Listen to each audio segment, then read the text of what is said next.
people should be joining. You know, it's another 5 minutes to go. Okay.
Mr. Mohan, Yes.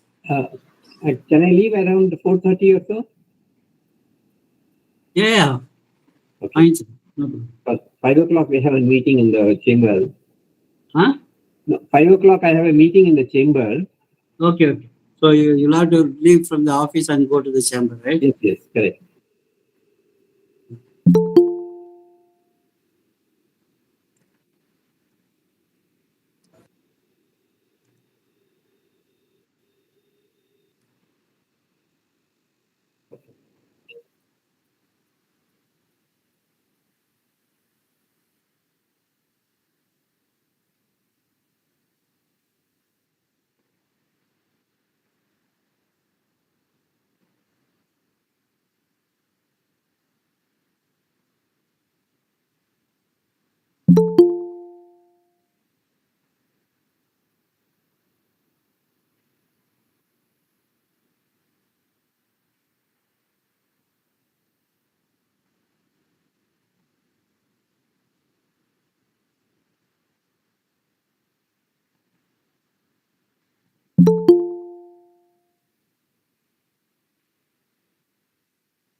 Hope the speaker in the morning. He should be joining anytime. Yeah. He has joined, yeah. He's in London. Yes. He's in, good evening. Good evening. Good afternoon, sir. Good evening. Sir. Good afternoon. Yeah. Good afternoon, Swaminathan. Vijay Chodia. Yes, sir. Yes, sir. Thank you, sir. Good evening, sir. Welcome. Yes. Yes, ma'am. Good evening. Good evening, sir. Yeah, good evening. Mr. Mohan, good evening. Good evening to all of you. Yeah. So we'll start in another few minutes, sir. Just we're waiting Sure. for some more to join. Yeah.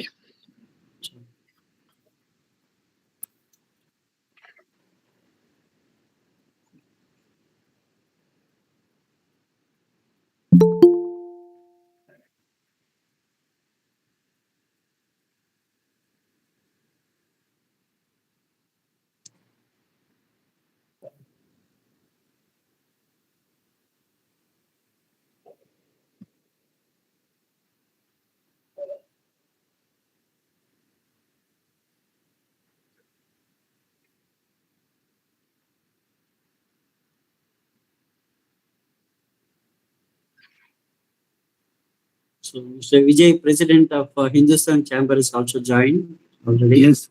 Yeah.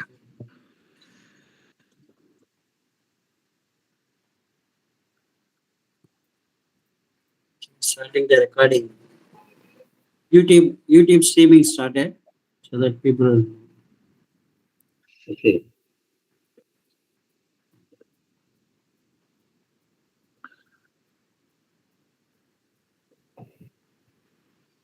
Is the recording is just getting initiated, sir. Just few minutes. Sure. Mm.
So shall we start, sir?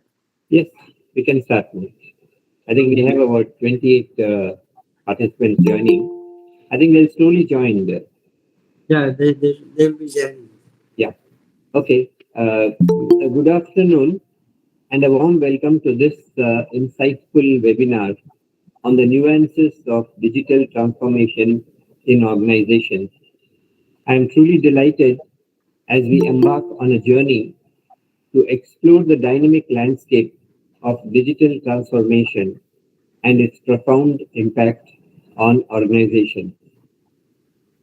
In today's fast-paced and ever-evolving business environment, the concept of digital transformation has become more than a buzz. It is a fundamental shift that organizations worldwide are navigating to stay relevant and competitive. As we delve into the nuances of this transformative process, we aim to unravel the intricacies, challenges, and opportunities that lie ahead. Digital transformation is not merely about adopting new technology.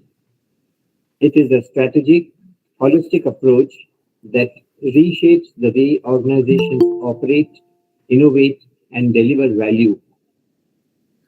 It touches every aspect of an organization, from its processes and culture to its customer interactions and business models. Today, we are fortunate to have a speaker who will share his profound insights and experiences in navigating the digital landscape.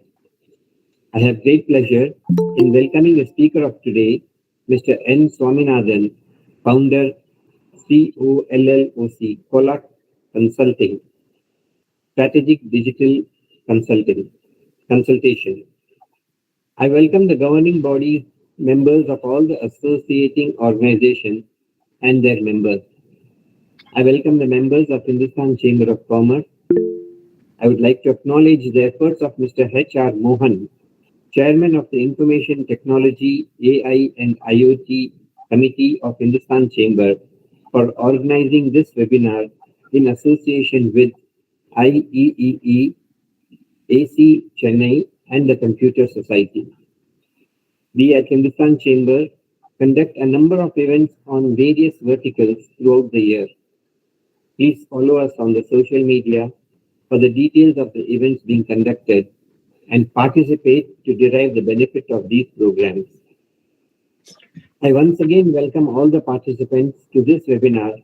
May this webinar be a source of inspiration and valuable insights as we collectively navigate the ever-evolving landscape of digital innovation. Thank you. Thank you, Mr. Vijay, for your warm welcome to the speaker and all the members who have joined the meeting. Yes. So, let me once again extend my warm welcome to all those present, including the eminent speaker, Mr. Swaminathan, who has been known to us for over a year and also helping us in many activities of CSI and IEEE. In fact, we are literally misusing him for various purposes. And like the word, like the phrase, digital transformation is also getting overused in today's context in the corporate sector. So, some of the very important questions like what is digital transformation, how it differs from the regular initiatives, and why should organizations design a roadmap for the same, plan and execute it effectively. So these are the mind-boggling questions which Mr. Swaminathan is going to sort of demystify to us. So let me have the pleasure of formally introducing Mr. Swaminathan. He is running a COLLOC Consulting services that specializes in consulting services covering strategic management and digital transformation. He has over 34 years of experience in this field, serving various customers across the globe. He is an MBA from IIM Calcutta and BTech from PhD College of Technology, Coimbatore. Mr. Swaminathan's stint, that is the corporate stint, includes starting from NIT, Capgemini, Motorola, and HCL. And his roles covered pre-sales, transition to delivery in India and Europe. In his last corporate stint at HCL Technologies, he has spent over 17 years in financial services division, both in India, UK, and Europe, where he was responsible for creating a solutioning practice in the financial services vertical, setting up a regional delivery unit in London, and driving the key strategic initiatives from solutioning to delivery. He has won the CEO Championship Award in 2014. He has published a blue book on IT portfolio optimization, which is being used by organizations in assessing the health of any IT landscape. His passion include teaching and mentoring engineering, MBA students, working with institutions on curriculum design and program and developing guest lectures. In fact, he has been a voracious author in LinkedIn. In fact, I really wonder how he finds time with all these commitments. Almost every alternate day I find a new posting which talks about the new initiatives and new subjects in management area, and which I which I liberally use in my in my postings. In interesting date postings. He is currently a visiting faculty of Zyme, that is the Xavier Institute of Management and Entrepreneurship at Chennai. So with this brief note on today's talk, as well as the introduction to the speaker, let me invite our eminent speaker, Mr. Swaminathan, to enlighten us on digital transformation.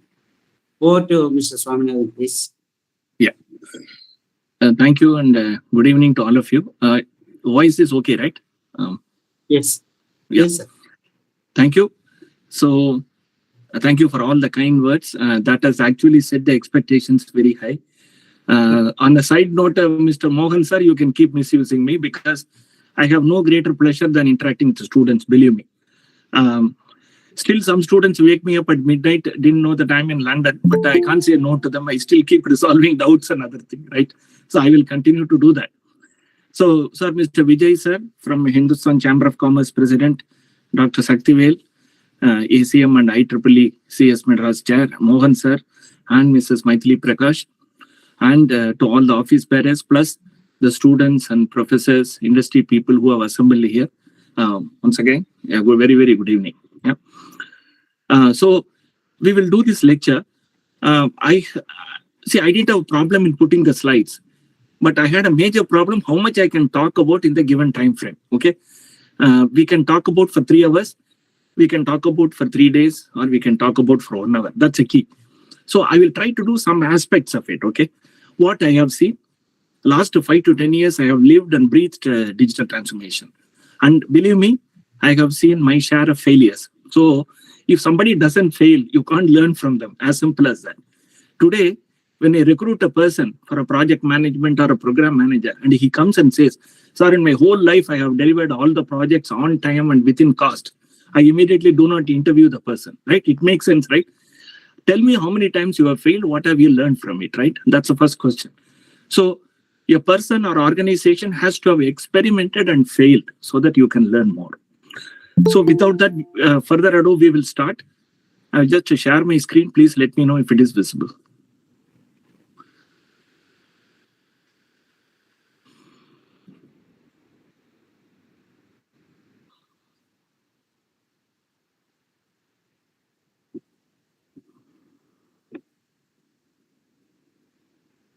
Yes, sir. Is it okay now? Is it visible? Yes, sir. Visible. Okay. Okay, let's start. So this is the 3 points what I thought I will cover today. I will, so Mohan sir, I will try to speak about 40-50 minutes or 1 hour. I know that I have got some questions. I will try to address them after I finish the talk, or part of the talk itself, some questions I might cover. Okay. So we will do 3 parts. One is, see, I'm using the word DX as a short acronym for digital transformation. Okay. If you see in the slide the word DX, that means digital transformation. We will see what is the digital transformation, what are the use cases. Then the second part talks about what are the building blocks of digital transformation. Okay. There are many building blocks. There are also 2 to 3 very, very important components you need to be familiar. Without that, it's not a transformation. Okay. The third part is about what I told you about. When you implement it, what is the challenges you see? Okay. What are the best practices? What are things we should take into account, right? And we will conclude with that and then address the questions. Okay, first part we are moving. What is DX? Okay. By the way, I've got, in my eagerness, I always try to bring in a lot of information. I also know that I cannot cover. I will share the deck with all of you, but I will do justice to few of the slides so that we can talk in detail. Okay. So take DX. Okay. You look around. Okay. There are so many digital transformations happening around you. You name a company, typically it is likely that they have started or embarked on a digital transformation. But remember, not all organizations will be in the same level of maturity. When I talk about maturity, I'm talking about digital maturity. The word digital maturity means we are talking about data maturity. We are talking about technology maturity. We are talking about the business and IT integration maturity. All 3 are components of that, right? So depending on the level of maturity, the companies are able to get the best out of digital transformation. Okay. Some examples. You can transform a complex business process, okay? And you can automate it for efficiency, okay? It's a part of the digital transformation. Today, some of the DBS and other diamond companies, you can track the size, you can track the carat, you can track where it was originated. For example, it could have been mined in Johannesburg. It could have been polished in Surat in Gujarat, and it could have been value added in Antwerp in Belgium. You can still track.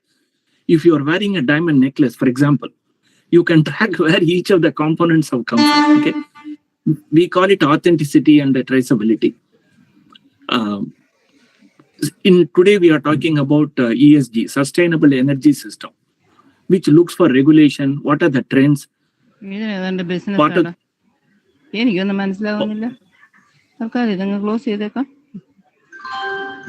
business transformation Madam Sheila, please make it. okay. So you take about government. Okay, you think government is immune to digital transformation? No. Government should be in the forefront of digital transformation, in my opinion. If you look at India is actually on a digital transformation journey. Okay, it's not yet complete. It will take time, but we have done so many things now. Look at simply the number of digital transactions that has happened. It has tripled from November 19 in the last 4 years in terms of value. Digital economy alone, we are looking at about 500 billion. That is $500 billion by 2025. Okay. And that is going to occupy about 25 to 30% of the overall GDP. Chat GPT has been integrated into India Bhashini platform. I do not know how many of you know that. Even some of the farmers, some of the warehouse people, they can all interact in their local language, find out about the weather information, what to sow, when to sow, what are the type of fertilizers available, where to store, everything now today integrated into Chat GPT. They can access. We are talking about digital locker, right? So this is an example of a journey that involves DX. Okay, it's not DX alone. It's a journey that involves DX. The best example for governance, if you take a country called Estonia, please, if you have time, go into the Estonia government website, any website, and look at how the government has actually integrated digital into every walk of life for all citizens. Okay, starting from digital passport to anything. Estonia has completely transformed into digital. It is at a very, very high level of maturity. Of course, it is also able to do so because of two defining reasons. One is, of course, population is low. Second is the willingness and the technology base that enabled it. Okay, it's just another example. Okay, now I have given you some use cases, right? Some examples, like including government, companies, what purpose they use. But if you want to look at the technical definition of DX, you have to look at from multiple dimensions. There is no one single definition. Okay, I have put it in the very, very important order. First, if you look at the business, the key word is you got to integrate digital technologies into all aspects of the business, which means you are changing the way the organization operates and delivers value to the customer. Okay, technology. You have to use technology. See, for example, you go to today, let's say you have an account with a Citibank or a HDFC Bank, right? You have a mobile application for that. You are using the mobile application to look at the balance. That's not digital transformation. Please do not confuse that. It is a use of technology. You go to ATM to withdraw money, that is use of technology, right? That's all. But the use of technology to radically improve the performance, something you are altering, you are disrupting, you are shattering the way you are doing. It's a paradigm shift. And technology is the backbone. Okay, still. Cultural. You are now the same people. Before digital, they were operating in a particular way. After digital, not only their digital literacy has increased, they are operating in a different way, able to think, execute, and decide what part of the job to be done by technology. That is digital culture literacy, right? Strategic, it has to be strategic, aligned to the organizational main goals, which means, I will give an example. Suppose there are 15 people doing a job in a manufacturing plant. And now you have come out with a process improvement. As a result, you do not need the 15 people. You need 10 people only. So you have a saving of 5 people. Now you have an option. You can either remove the 5 people, or you can ask the 5 people to allocate to some other business, right? Whatever it is, you are having a saving. This is using technology to get a saving. This is not using a technology to achieve a digital transformation. Okay. So it has to touch strategic, it has to touch culture, it has to touch all business, and it has to be customer centric. Why do you exist as an organization? In a simple one sentence, whatever may be your customers, to deliver value to your customer, full stop, right? Which means there is a value chain starting from point A to point Z. And throughout, it impacts the multiple departments of the company. So you have to address some parts of the entire value chain so that you can tweak the value chain, you can modify the value chain, and you should know by touching which point of the value chain I can get the maximum benefit. The benefit can be in multiple ways. Benefit can be an increase in the top line or a reduction in the cost, whichever way. So a digital transformation helps you to go to different market, to different customers, or for the same customer, give the offering, multiple offering. Okay. Sorry, this is a DX basic definition. So a business example I have given, a retail store adopting an online shopping platform, but as a result, it is changing the business model. Okay. A technology provider implementing electronic health records, and as a result, making something out of it. It is just not another opportunity to store it. Okay. Operational dimension, an airline using data analytics to optimize the flight routes, reduce fuel consumption, and then operational cost by 12%. This is not just a single one initiative. This could be multiple initiatives running over a period of 1 to 2 years to achieve this saving. So, yeah, DX cuts across multiple aspects of the company. This is the first thing we should understand. Now, if you look around, I think in the introduction, Mohan sir, Vijay talked about everybody is under the compulsion of digital transformation. Okay, where does the pressure originate? Why are you doing as a company? Why are you getting into DX? The example is here. The customers are the reason for 70%. That means your customers have upgraded. Your customers are demanding multiple value. Your customers are demanding more personalized services. But your systems, your technology, your business, your employees are not able to cope up with it. So you have to do something. Or the pressure can come from competitors. See, today we differentiate between two types of companies, right? You know this term. Digitally born companies, which means they are already born in this era, which means from the day one, they have already integrated technology into the way they think they do business. Then there are companies like behemoths, which are set up much earlier, but they are slowly undertaking digital. So it is a nimble-footedness. It is the flexibility of the small companies, the digitally born companies that give a run for money. Example, today, what you think HDFC, ICICI banks are afraid of what? They are not afraid of another bank. They are afraid of startups who are cutting into their space by providing personalized lending services. Believe me, they are afraid of that. So as a result, what happened? Your pressure to do proper digital transformation increases. You have to embark on the right path. The third is employees. Believe me, why is this the dimension? There are many employees who leave your organization citing, sorry, this is not the type of company I would like to work. Because you are much way down in the entire digital maturity. We are not able to develop new products to customers. We are not able to take the existing product into different markets. So your employees are strategic assets. Employees put the pressure for an organization. So it comes from all these three dimensions. As a result of DX, what happens, right? There is something which happens to the organization that undertake DX. Something happens to the customers who receive the services or products of the company. Okay. For organization, I told you, it's both the top line and bottom line, and more important, the customer experience. Okay. The customer experience should be seamless. Means, what do I mean by seamless? It should be without any break. The customer should feel that, okay, I have started the transaction. I'm able to complete it anywhere. Example. Okay. You want to place an order. You start on your mobile. After some time, you forget because you are busy elsewhere. Then that night, you remember you are using your iPad.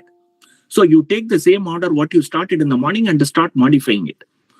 Then you leave it midway. Then the next day, you take your PC to complete. Remember, you start at one particular point of time, and in one device, you do in another device, you take it to another device. The efficiency, the way the website looks, the ease of things should be the same.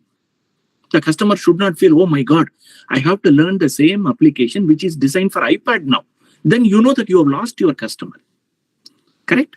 So the customer should never feel, irrespective of the device they are using, irrespective of the time, irrespective of the location where they are accessing your website. It should be seamless. The customer experience tops. For the customer, what is the benefit? Oh my God, they have a fantastic digital services, but so what? What is in it for me? Now I have more choice. Again, example.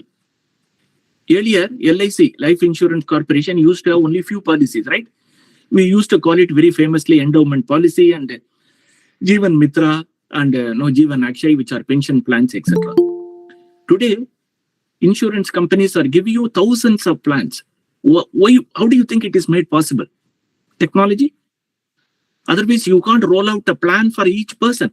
It's as if you are walking into insurance company, they are designing a specific insurance policy for you. You have an increased choice. You have price versus flexibility. You want more features, you want more add-on, you can, if you are able to shell out the price, you have an option. New products, they are able to generate new type of credit card, new type of insurance model, new type of mortgages, new type of products. Okay, so it is about getting something faster, cheaper, and better for customers. For organization, it is top line, bottom line, and radically altering the customer experience in the process. Okay, this is important.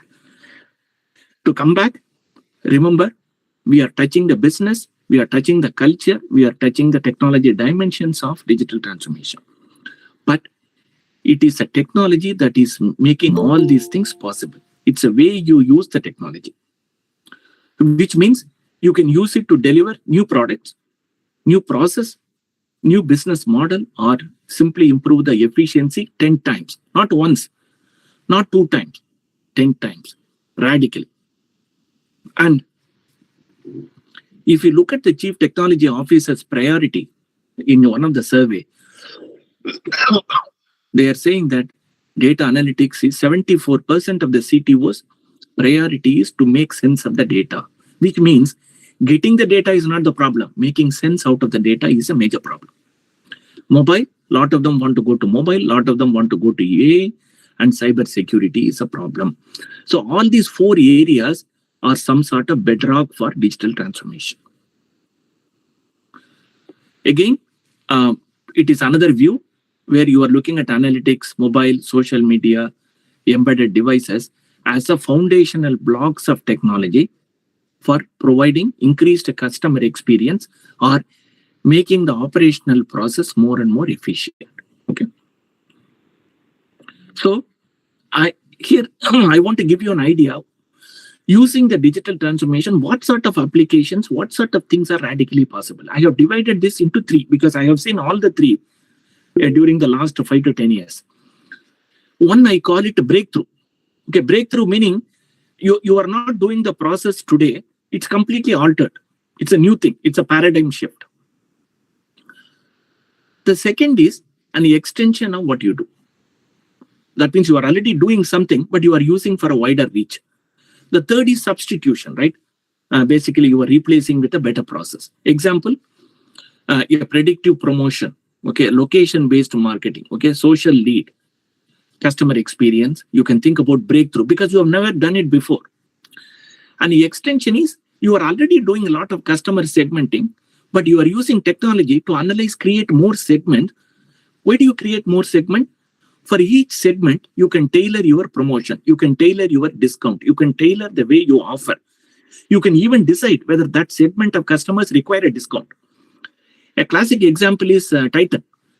Titan showroom distinguishes the customers based on their loyalty scheme and provides a different experience to the customer. Okay, believe me. This is an extension of the technology to enhance customer experience. If you look at the operational process, today the underwriting process of insurance is completely changed from traditional. Okay, the parties involved are new and they are able to not only cut down the time from the current, let's say about 1 month to about a few days, also the quality of the underwriting has improved. So that is completely a breakthrough. Automated factory is a breakthrough. Today you walk into a BMW factory in Germany. The factory's shop floor is about 1 kilometer long. And guess how many, how they are embedding the technology? They are using a lot of robots and other things with fewer human elements, okay, to do that. So this is not the way we traditionally did, right? But if you take an existing supply chain and you optimize a supply chain, how do you optimize a supply chain? You look at the supplier side, you look at the customer side. Okay, you look at the orders, how long the order is taking. Where is the inventory? How do we optimize? Okay. The ideal situation is as soon as a customer orders, you should be able to produce and say yes or no, whether you will be able to deliver within the time. So you are using radical technologies to optimize the supply chain process, but you are already using the supply chain process. So this is an extension. Okay. Similarly, customer employees are walking into your office, and there is a concept called BYOD, bring your own device, right? They are able to see, they were traditionally coming, logging into their desktop on their desk and doing the work. Now they can walk into office branch A or office branch B and still continue their work. That is called working anywhere, anytime. This is not replacing what you do, but this is a different avenue. This is a substitution. So anything you can divide into these three categories. Okay. And companies are using any of this 9 type of process 3 by 3 to enhance either customer experience or operational process. Now, some of the common characteristics I have observed, but when I looked at about a lot of digital transformation, what is common to them? What can you learn from the different type of digital transformation? Because unlike a project management, you cannot put a simple definition. We saw that earlier, right? So what are the common characteristics? First, it is not about getting better, but doing something radically different. This is, you have to remember this. It changes across the value chain. Okay. And as the organization scales, you know the word scalability, right? As they venture into new markets, as they have more products, as they have more customers, as they have more factories, the digital transformation is able to sustain that. Again, an example, there was a radical website designed for Manchester United Football League. Many of you know that, or I'm sure some of you are fans. There is an average traffic of the website, but there is a website on the game night, which is usually Friday night and Saturday night. The website traffic on Friday night and Saturday night is about 10 times that of the rest of the days. So if you design a website as part of the digital transformation and it cannot sustain that load on a Friday and Saturday night, you have failed. It is not scalable. Okay. All the digital initiatives are interconnected, nothing standalone. You cannot assign a digital transformation to marketing department. Let's say marketing department, hello, Mr. CMO, Chief Marketing Officer, can you undertake the digital transformation? I have never heard of that in my life. A digital transformation cuts across the units. It improves the customer experience. It makes extensive use of analytics. This is one of the most important and my favorite. It is not a one-time project, but a long-term strategic initiative. And you require the employees to participate. You cannot adopt hierarchical type of communication where you tell the employees what to do. No digital transformation has succeeded by telling the employees. And usually there is a disruption. You disrupt the way currently they think. You disrupt the way currently you operate, disrupt the way new products are introduced. That is a hallmark of a digital. So if you see any of these characteristics, most probably you are witnessing a digital transformation. So I hope you got an idea, right? Because unless you see all these dimensions, you cannot appreciate what a DX is. Okay. Now that we have understood this, what are the building blocks? How do we really embark on the D? This is the toughest part, believe me. And the third part is still tougher because what are the challenges, risk, and other things, right? We'll see. Again, what are the components of DX? Technology is a basic component. You have channels meaning the way a company or an organization interacts with the customers, right? How do you interact? You have a call center. You have a device based. You have a website.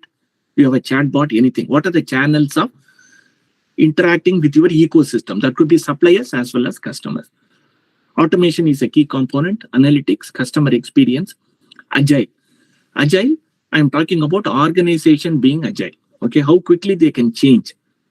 See, a simple example is, for those of you in manufacturing, you will understand. It is not very easy to change the shop floor design when you decide to switch over a product, right? There is a lot of setup cost involved. There is a lot of lead time involved. Example, right? So how can you be agile?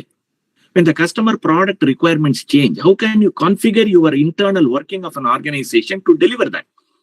See, imagine a customer who has been buying a certain product comes and says, I want to buy a new product, but I know that you can deliver to me.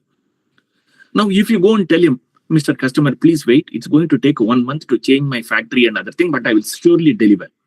Do you think the customer will wait? No, right? You have lost him. So, how quickly you can respond, nimbleness. And the employee experience. We talked about employees being one of the founding pillars of it. And the change. As a result of, see, a project may not result in a change, but a digital transformation results in change. The change could be anyway, right?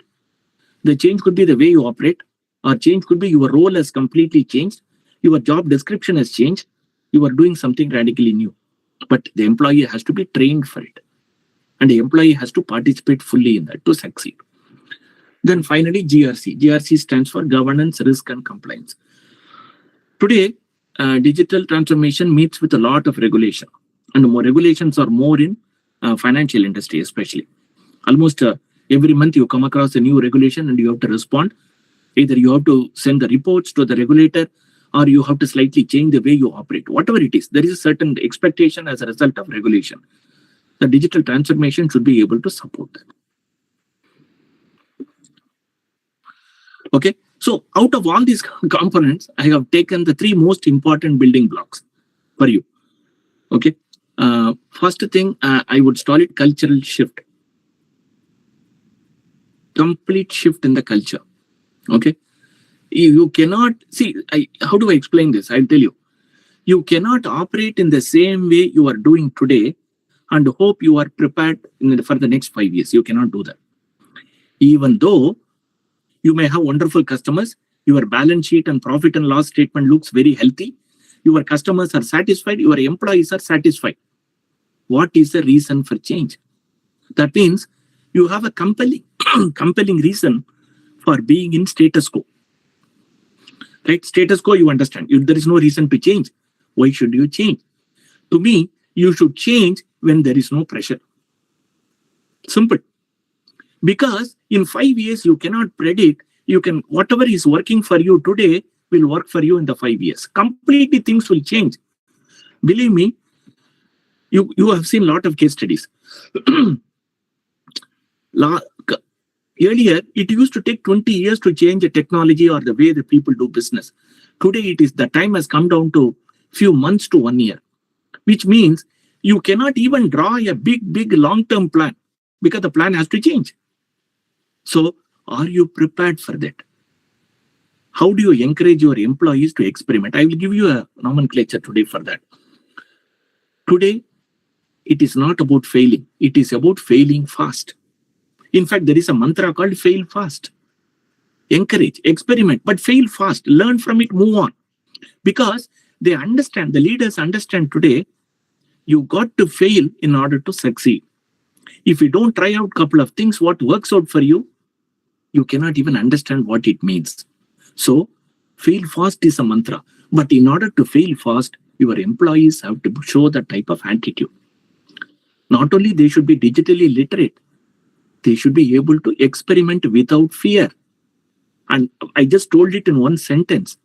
It is a radical cultural change. If your cultural change is that whatever your boss says you are right, most probably this organization is not likely to succeed. No amount of technology can change it the way you want. It has to come from top, it has to come from bottom. They have to create a very, an enabling environment so that an employee goes and says, I have an idea. Can I at least try it out? Or will you allow me to present this case? Are you ready to discuss at least? Will you lend me a year? That if your organization doesn't encourage, most probably you don't have it. The second part is the process. We told you it will involve some changes to the process. Some changes could be small, incremental, but most changes are radical. In other words, be prepared to disrupt the assembly. Be prepared to disrupt the way you do products and deliver value. In the process, be prepared to educate customer. Cultivate a need which doesn't exist today. The final part is business technology integration. This is the key today. I have seen in successful insurance companies, manufacturing companies, airline companies where I have done digital transformation, the today's roles are very different. I will give an example of this, of course. The business and IT are not siloed. When I say siloed, there is no Chinese wall separating them. Lot of roles today have changed. See, we used to have a role called business analyst. Now we have roles called product owner, product developer, business owner. Do you know the digital transformation is not owned by the technology leader? It is owned by the business leader who cuts across the department. So, does your organization structure allow for creation of such roles? Are you prepared to lose boundaries? That is the question. To succeed, business tech have to be integrated. This integration has to happen at all levels, which means the business guy has to know what a technology can do or cannot do. And the technology guy should understand, I can't just keep experimenting with the fancy technology until there is a business case. Again, another one example. I was talking to a big reinsurance company in Munich, Germany. That CIO, when I was explaining, he said, Swami, we need to embark on a rapid cloud. I want to move everything from physical data center to the cloud. Now, believe me, moving to cloud is part of a digital transformation, right? Because it is going to help you. I asked him, what is the reason for that? He said, when I look at all my peer, remember the pressure can come from competitors, right? So all my other CIOs have already embarked on cloud, so I don't want to be left behind. Second, I have spoken to a couple of cloud companies, like Amazon, like different companies, and they assured me that I will save 30% of the cost. Now, do you do cloud now based on these two requirements? You cannot embark on a digital transformation because somebody has started that. You cannot embark on a digital transformation because somebody told you that your cost will come down. What have you done about it? Okay, you take the input from all the companies, but decide whether you will indeed get the savings. So in the process, I helped him to understand, because the current IT landscape is not very structured, it is below par, it is suboptimal. If you are going to take to the cloud, what happened? You are taking a suboptimal landscape from physical to the cloud. That will not improve the efficiency. You get the point, right? What is suboptimal physically will be suboptimal in the cloud also. So how will then taking to the cloud give the benefit? In fact, what does cloud do? Cloud cuts the capital expense and makes it an operational expense. Basically, you are moving the expense item from business balance sheet to the profit and loss. So instead of paying one time, you are paying every month or every quarter. But the amount doesn't change. So you can't take some below par, suboptimal system from physical to cloud just because cloud is very attractive and everybody must do digital transformation. Don't embark until there is a business case. So the framework should consist of, this is a framework which I normally use, and whatever I have shared you in these slides today in the talk is whatever I have done. Okay. So the way I look at it is, if you look at the underneath, the bottom layer, it is about digital capabilities, right? You have to develop the digital capabilities of the company by looking at business IT integration, your data and the process to be unified. I also talked about different maturity, data maturity, if you remember, technology maturity. You need to have a foundation of digital capability so that your employees understand what technology used for what, as a result of how do I make use of the technology. On the left side, you have a digital engagement. On the right side, you have a digital governance. And it is impacting any of the three. Customer experience, we talked about. Operational process. In the operational process, you have the process, the digitization. You have the enablement of the workers and the performance management. In the customer experience, you are talking about how close you are to the customer. How do you ensure a top line growth? What are the different touch points you provide to the customer? In business model, using digital technologies, how do you modify the business? How do you undertake a new digital business, new markets, and globalization? So your digital transformation should rest on the digital capabilities with a solid engagement and governance. then you address any of the 3x3 matrix.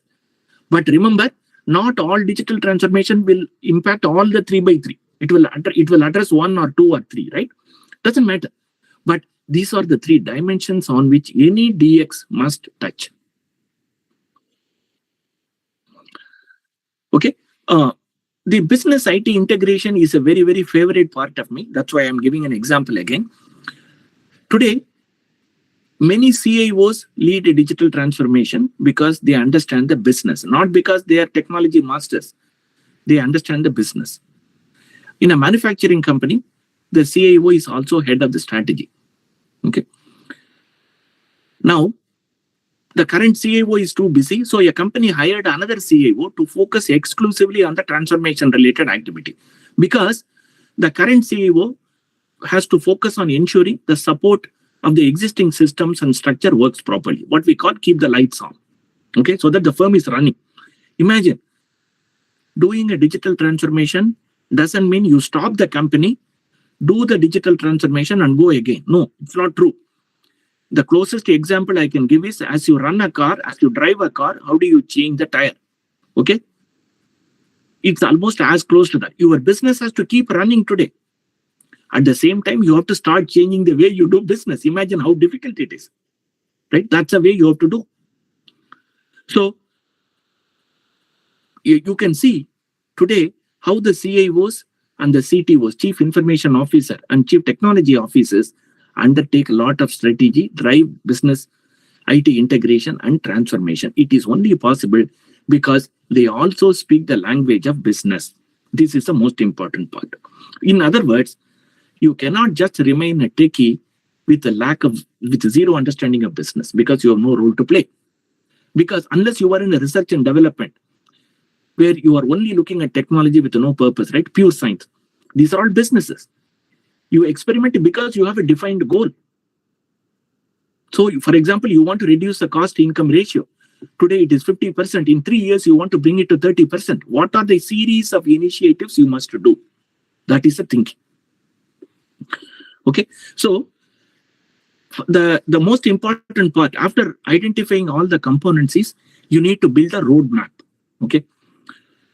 A roadmap meaning, it's a 3-year plan. Typically, it is a 3-year plan. It tells you what are the series of initiatives you will do. And the initiatives will have a lot of dependencies, in what order you will do, at what point of time you will call a phase 1, phase 2, phase 3 and take stock. Okay. The key thing is, it's a business case. Every DX must have a business case, which means you should be able to decide what is the cost involved in that. What are the benefits? The benefits you have to separate into tangible, intangible, and the tangible benefits you need to put a number. Only then you can talk. You cannot get away saying, sir, other companies are doing, can we also do this? There is no case at all. Or other companies have got 40% saving by undertaking radical, these technologies, sir, they have gone for a new technology and they have got 40%. Believe me, just because you have got the latest technology doesn't mean anything at all. It doesn't give you saving. It is a way you integrate the technology into business. In other words, you need to have a business case. It's not easy, believe me. Doing a business case for a simple project which lasts 1 year is easy. Getting a business case for a DX which consists of 15 programs. I'll give an example. Look at the roadmap. You can't even read the roadmap, right? It is so complex. First, see, if you look at this, the first series, first of all, it is over 3 years, as you see. There are 4 to 5 stages here. At the end of every stage, you have to see whether you have realized the benefits up to that stage. And you can see digital transformation looks at, it is talking about the leadership, it is talking about the customer experience, order, product, automation, data analytics, etc. Each circle you see here is a project. So you see there are multiple streams, right? Digital transformation program is a stream. Customers and marketing is a stream. Order fulfillment is a stream. Every stream consists of 4 to 5 circles. Every circle is a project. Every project has got a start date, stop date, a metrics by which to assess whether the project has been executed successfully. And you can see the dependencies. For example, you can redesign the customer experience only after the digital strategy has been developed. Okay, so you can see getting a roadmap mean completely getting into the time horizon of 3 to 5 years and embarking on the journey. Even then, by the end of 3 years, you cannot sit on your laurels. You cannot say, oh, I have started 3 years back. It has got the best benefits, so I am going to stop the digital transformation. You cannot do. It is a journey. You have taken a temporary break. Now you think again for the next 3 years. How does it look like? That is the way you have to embark. So, okay.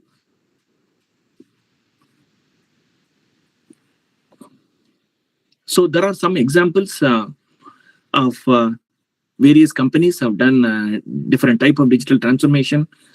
Reliance Jio disrupting the telecom market with a different type of plan.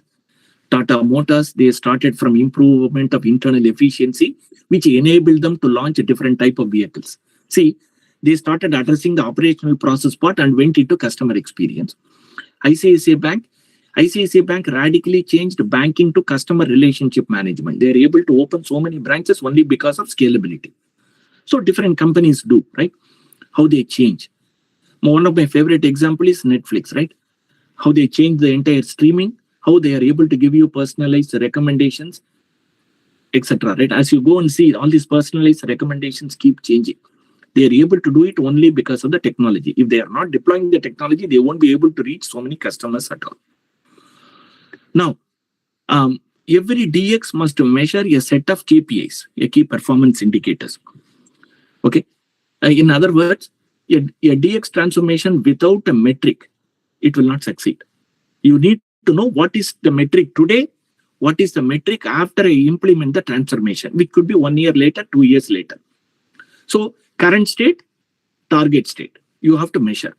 Some example are net promoter score, process time reduction, the revenue that is coming through digital channels, and how many employees have adopted digital skills in using their work, and how many new features you have released.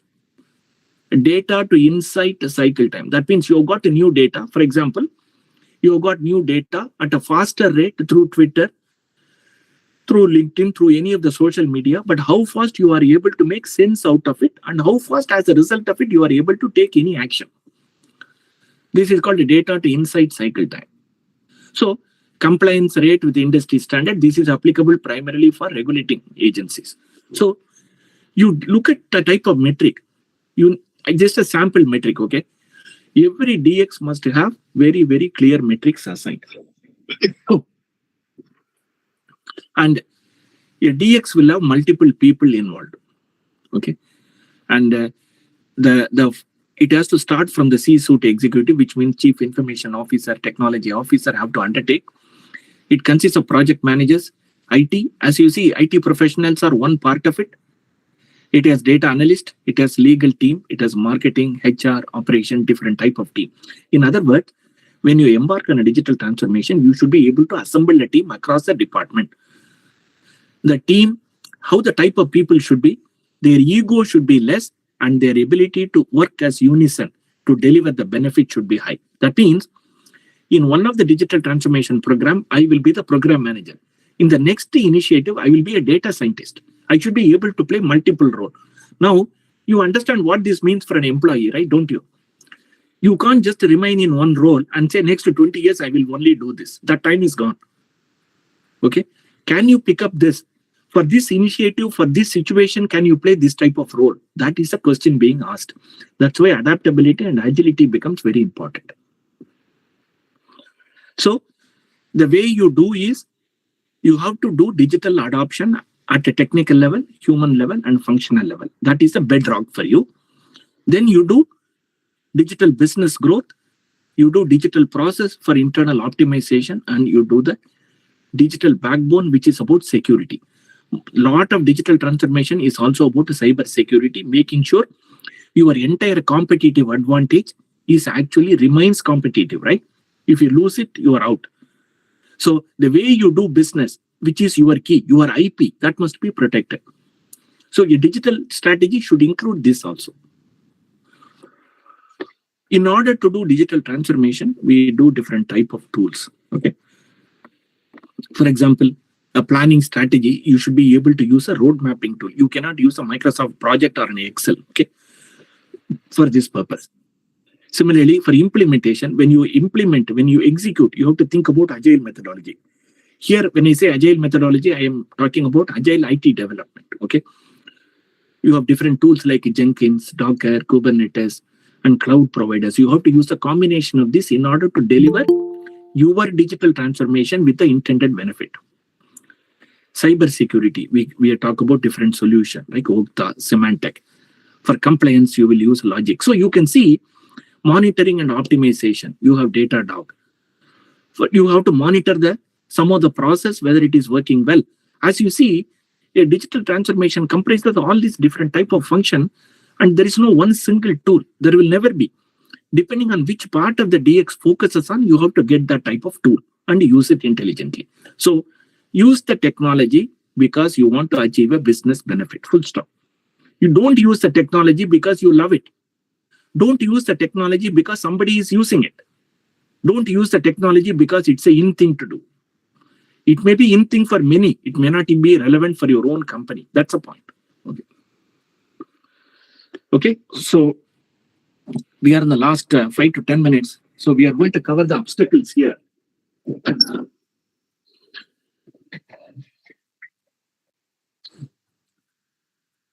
So I have given you here 5 reasons why digital transformation mostly fail.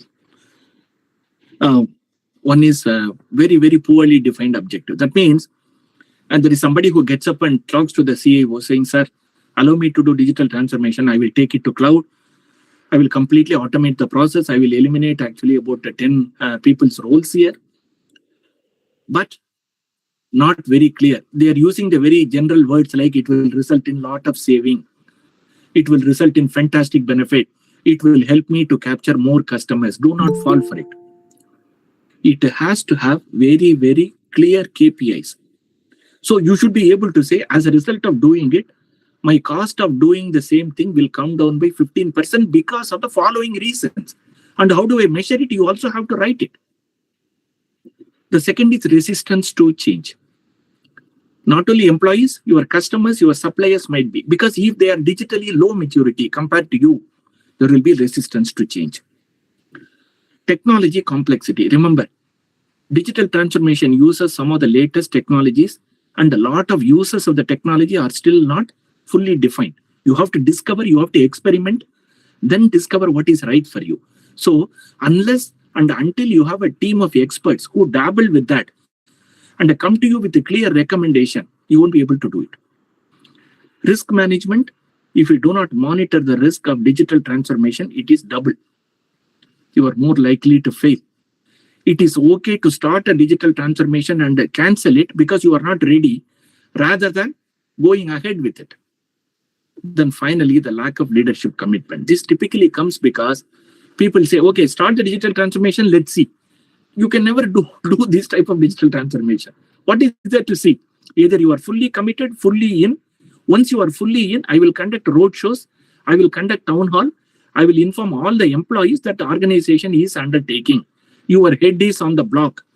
The CIO and CTO, whoever is driving it, should be able to stand and say, I'm committed to this. I will be working with you. That's a way type of commitment you need. Not a commitment inside a secret room. The commitment should be open, transparent to all the employees. Okay. Let's skip this. The couple of risks I have seen in DX is actually technological risk. This is typically comes because you have chosen the wrong technology.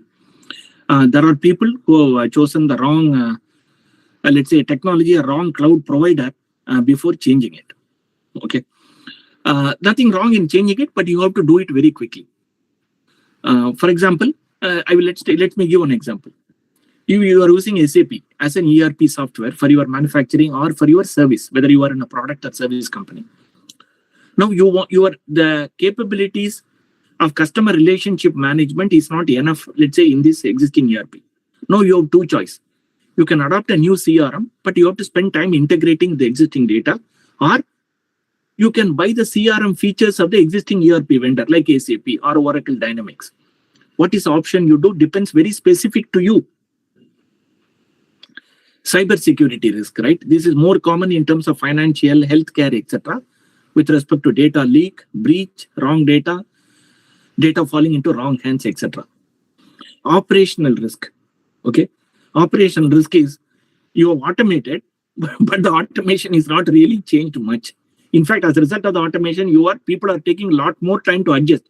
Remember, I told you business doesn't stop for automation or a digital transformation. Business must continue.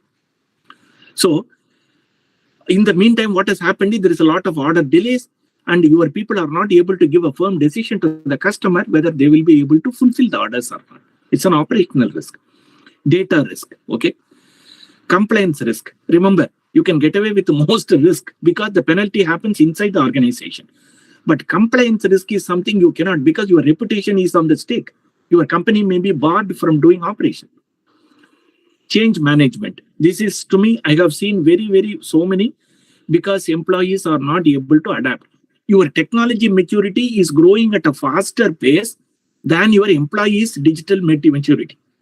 So your data maturity, technology maturity, and the employees' digital adoption must grow at the same rate. One should not overtake the other. Then you will have a problem. Okay, then you have the reputation, you have the vendor risk, because your vendor is below par. Your vendor is performing below optimum for you. You are operating at a level of maturity at, let's say, 4 out of 5. Your suppliers are at 2 or 3. What happens? It puts pressure on further inspection from your suppliers.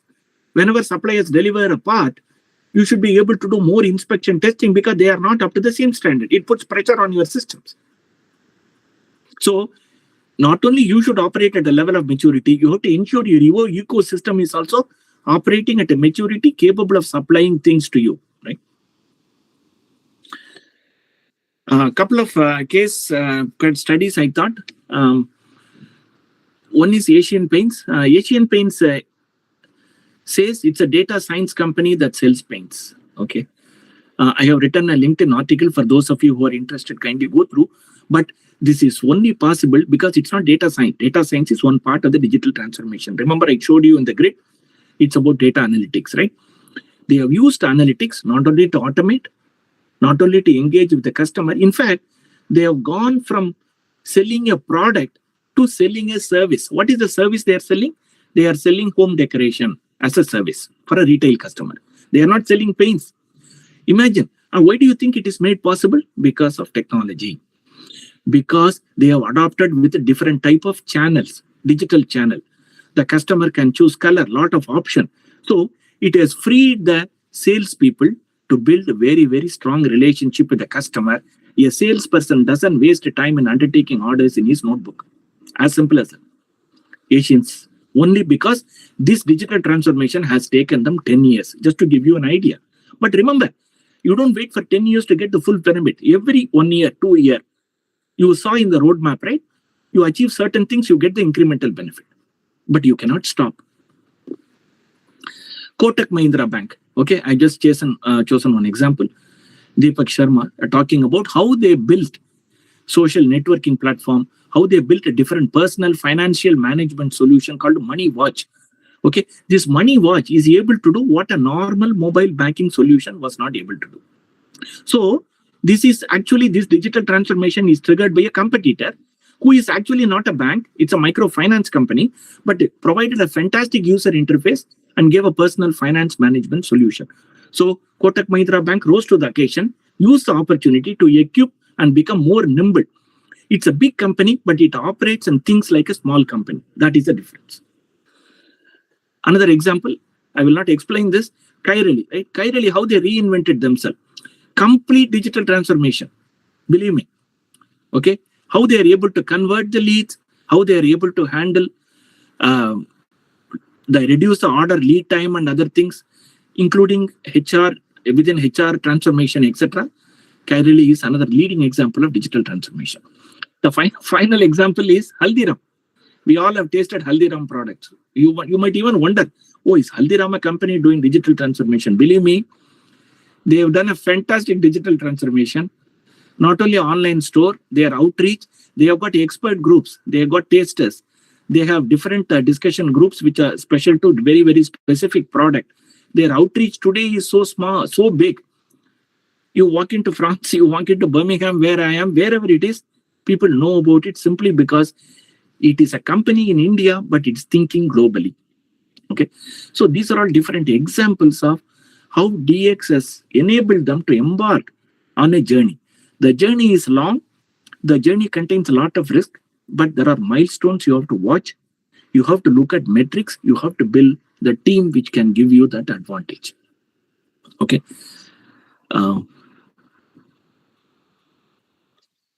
Okay, so there is one more very interesting point I will tell you. If you study organization behavior, how the organization change structure, as organizations keep growing, they become more centralized.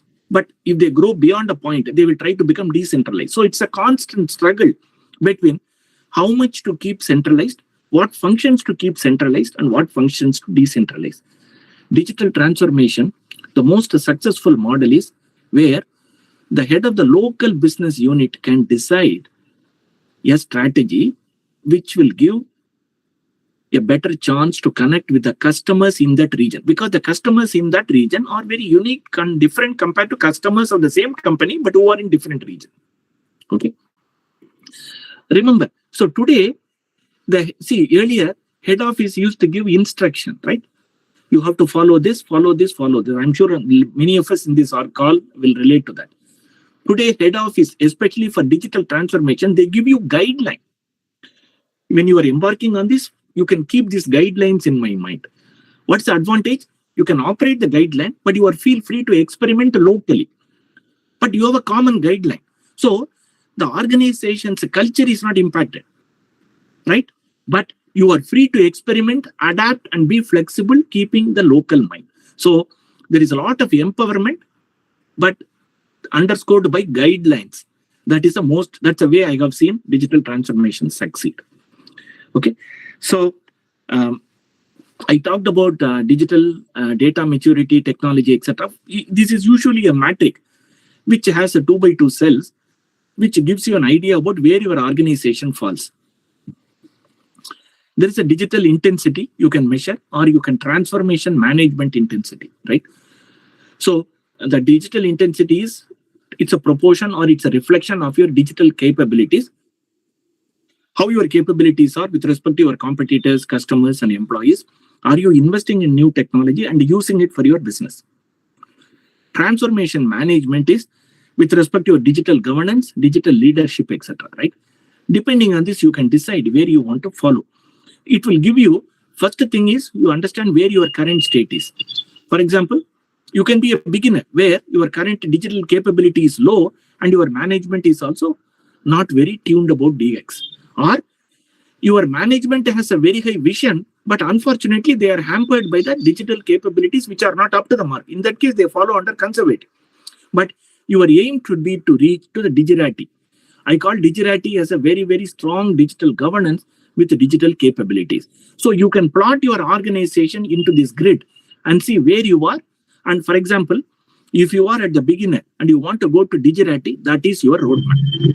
So you have to see, if I have to become a digitality, and how do we define a digitality? I have the 10 metrics, let's say. This is how I will define. And this is a series of program I need to undertake in order to reach that position.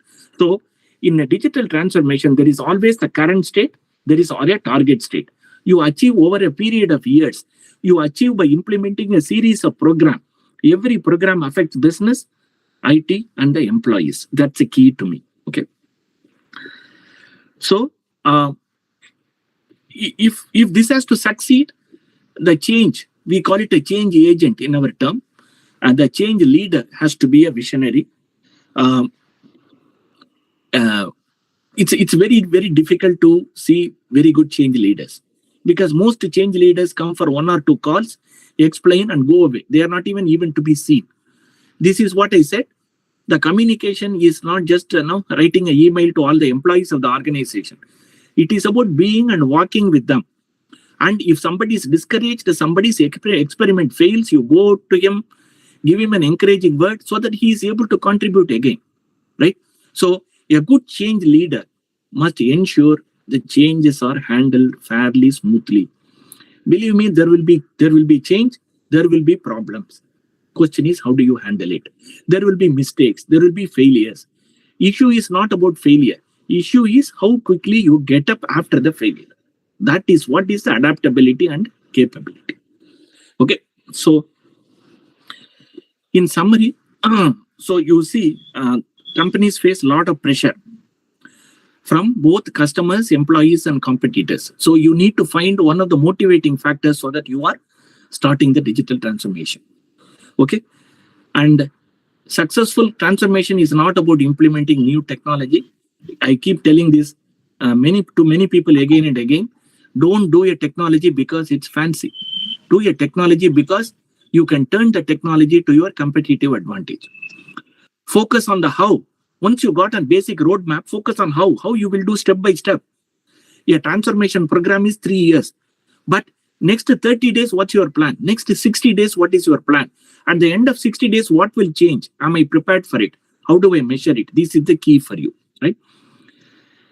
Remember, you are reshaping the organization. In the process, you are changing the culture of the organization. That is, to me, key. So you look at what your strong capabilities are. How do you take advantage of it and start building this from scratch? Especially in today's world, you have to compete with digitally born companies which are smaller, nimble, and quick-footed. If you are a behemoth, if you are bigger, having more branches, more factories, it is going to take you that much more time, because I give this example always. It's like an anaconda, right? By the time you give a jerk to the head, it takes 1 year to come to the tail. So you need to be agile. You need to operate globally, sometimes think locally to have the change. So with this, we come to the end of this digital transformation. Mohan sir, there are some questions which I should do it now, or you want me to wait? Let me know. Yes, that. Gomati, could you please? Sir, this is Dr. Gomati, Vice Chair. CSC Chennai chapter. I will take over the question, to you, sir. Okay. Because there were some questions given to me, madam. So yes, sir. The same thing I will read up. Okay. Thank you. Nitin Jain Kumar, a student, he's asking if firms are already converting hefty amount of sales through traditional sales and marketing approach, and they are successful in their sector, have good market capability and brand awareness in the country, why should they risk for implementing 4.0 model kind of approach? Okay, good question, and thanks to him. But this question, I just try to answer that in the presentation. Status quo is not an option. Okay, that's what I said. Your market is good, your balance sheet, P&L statement looks good, your employers are satisfied, your customers are satisfied, your suppliers are satisfied. Why should you change? What is the guarantee the same business will exist in 5 years in the same way you operate today? One of the HCL's CEO, Vinit Nair, a former CEO, said, I need to be prepared for the next 3 years because today I know where the revenue comes from. I know this model will not be sustainable in 3 years. I do not know how we will operate in 3 years with the rate of change. So whether you like it or not, just because you are operating in a zone of happiness doesn't mean you can rest on your laurel. Because the time to change, the time for introduction of a technology, the time for disruption has come down from 20 years to few months to 1 year. So you cannot rest on your laurels. You need to continuously prepare how the world is changing around you. Will your business even be relevant after 2 years? What will you do? You can have happy employees. See, take the company, take Xerox. Xerox was so happy. It never thought there will be somebody who is challenging. It went out of business. Kodak went out of business. Right? They were very happy, believe me, at that point of time. They were even leaders. So status quo is not an option for digital transformation. It's a question of how slow, how fast, and how you are prepared to see the changes around you. Yes. Thank you, sir. Sangamitra, a student, wants to know, how do organizations adapt to the digital advancements? How much gap that take place between initiating and executing, and why? Yeah, there is a long gap between initiation execution. In the last slide, I told once you have done the roadmap, focus on the how part, which is the execution. That is a tougher part. Initiation takes a long time. Believe me, I am not discrediting it, but the execution is a tougher part. And how do organizations adapt? They adapt only by digital capabilities building. That means the rate of building of your capabilities affecting data, technology, and employees' digital literacy has to be at a particular rate. You can, for example, you cannot go to cloud. You cannot go to Internet of Things until your employees are able to operate and integrate that Internet of Technology into the way they are doing today. Which means you might have actually migrated to Internet of Technology, but your employees are not even aware of it. Employees continue to do the same way they operate. They just think that IoT is another technology. See, remember, you have to, that's why I keep using the word, you have to integrate the technology into the way you do. Integrate the technology does not mean using the technology. You have to, it has to become your bread and butter. It has to become part of what you are doing today. So the rate of digital capabilities increment is the deciding factor for you to go from initiation to execution. Yes, thank you, sir. Another person, Mr. Sundar Raman, is put the question as, to compete in today's competitive landscape, banks need to modernize their older technology to be agile and data-centric. At what stage are they in this modernization process with your experience? It's from chat box. Again, shall I repeat, sir? Yes, please. To compete in today's competitive landscape, banks need to modernize their older technology to be agile and data-centric. At what stage are they in this modernization process in your experience? Okay. And naturally, this I cannot answer the question across the board. It depends on each banks, right? But I will tell you one thing. Most banks in US or Europe, they started operation much earlier. So they operated with IBM mainframe, COBOL as a language. If you go to many banks today, the core banking system is still in COBOL. You'll be surprised, and it's running properly. What they have done is they have used APIs and adapters to convert the mainframe into the one which gives a digital user experience in terms of mobile and other things. You can develop APIs that connect to the mainframe. Now, there are few organizations, if you take, for example, in Indian landscape, HDFC, ICICI are using core banking product like a Finacle and different product, but they have developed a slew of digital applications on top of it. I would rate some of their digital maturity quite high, but still a lot of older banks have the mainframe application as the core, which they cannot completely replace it today. Okay, so each one is at a different stage, but this you have to take into account. That is why in digital transformation, we have a separate section called a legacy modernization, which talks only about this. How do you modernize the legacy to take advantage? Or I will change the answer differently. How do you ensure your legacy system is not preventing you from reaching greater heights? Okay. Because technology can be a blocking factor, the old technology. You are unable to release new products because the technology is a limiting factor. That should not be the case. So having a mainframe COBOL is not a problem. But having a mainframe COBOL system that prevents you from releasing more mortgage products is a problem. I hope you get this. Thank you, sir. Dr. Gomes, he has asked to know, do you mean digital transformation has to be managed in an agile mode rather than traditional waterfall management? Okay. I want to draw differentiation between two things I draw. Agility of the company, agility in the IT development. Okay. Agility of the organization means it has to be nimble-footed. It has to respond to the change very quickly. Today, RBI is introducing another regulation. They want a new mandatory report to be sent by you. Can your IT systems do it very quickly? Or do we have to do a lot of changes to the system? That is a measure. Now, so if digital transformation involves a lot of IT projects execution, correct? But the IT projects have to be handled in agile development, because in order for the business to be agile.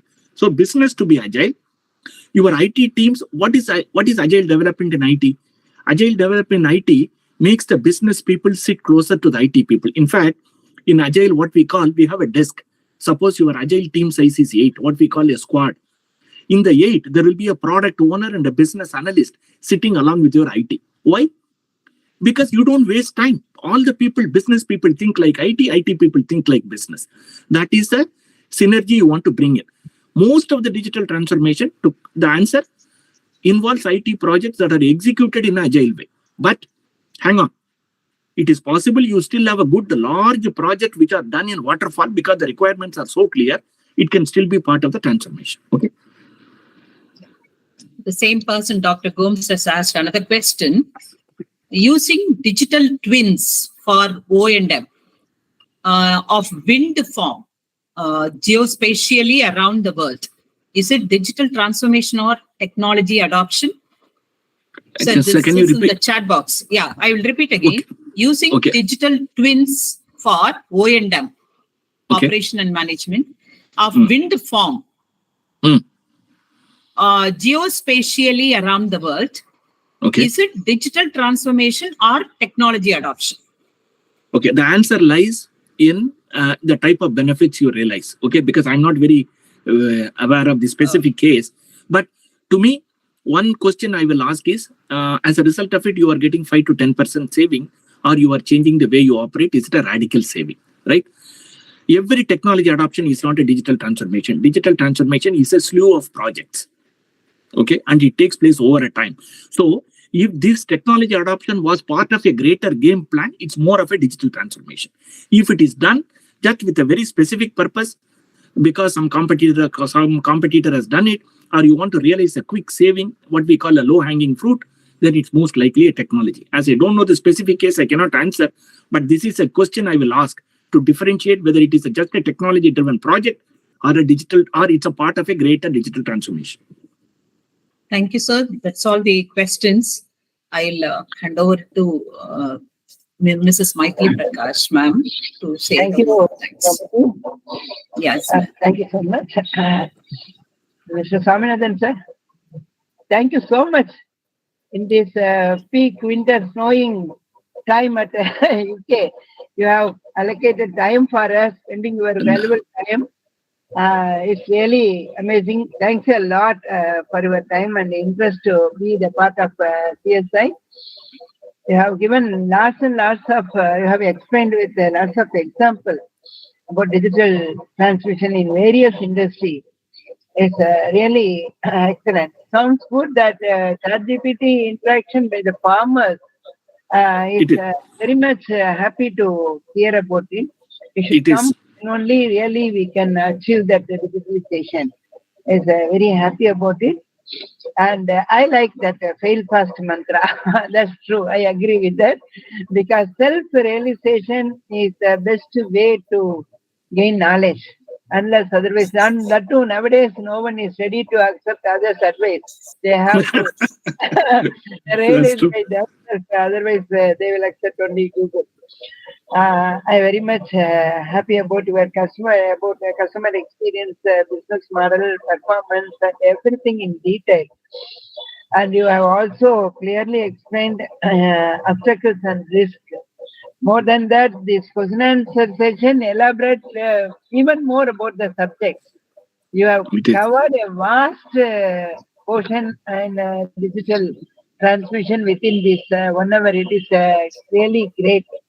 Thank you so much, sir. My sincere thanks to Hindustan Chamber of Commerce and IEEE CS and ACS who are always with us. Thank you, the Joint Society. My sincere thanks to the participants and for your nice interaction to make the session successful. Thank you, sir. Thank you, everyone. Thank you. Thank you. Thank you very much. Wonderful. Yeah.